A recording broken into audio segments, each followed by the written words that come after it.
Am I wrong for sending the police to my stepsister's wedding? I, 32 female, lost my mom when I was 23. It was by far the most traumatic loss I experienced. It was unfair, untimely, and preventable. I got in therapy and was doing better, but I had issues with my dad's new wife and her daughter, who's 25 and just got married weeks ago.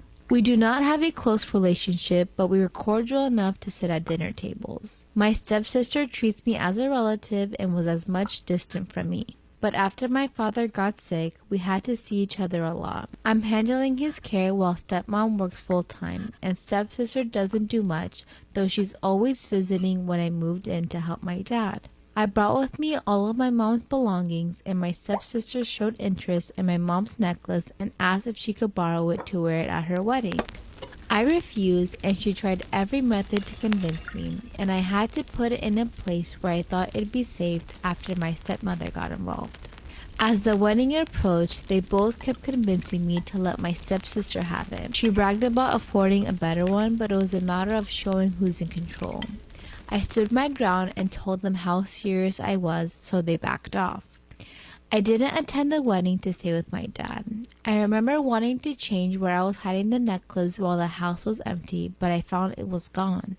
After searching for hours, I called my stepmom and she said not to worry, my stepsister took it and will return. Am I wrong for giving my daughter's vegan friend meaty... Sorry. Do it again. Wait. Okay, Bismillah. Am I wrong for giving my daughter's vegan friend meaty meals during sleepovers? My daughter and her friend M are both 12 years old and like to have sleepovers every now and then. M's family maintains a strict vegan diet where she isn't even allowed to drink milk. That's what fucking veganism is, yeah, okay. Her parents are nice people, although a bit on the neurotic side.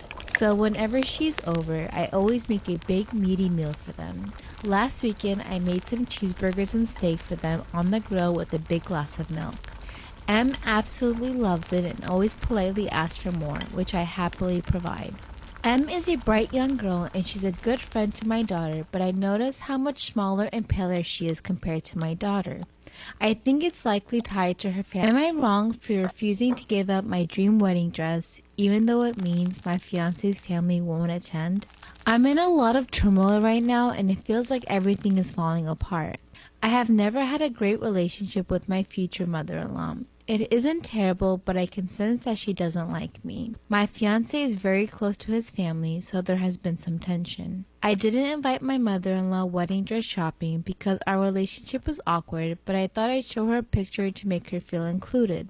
My dress is a beautiful, flowery, beachy dress, but not technically a wedding dress and could be ordered in color. I bought it from a small local boutique that we both love.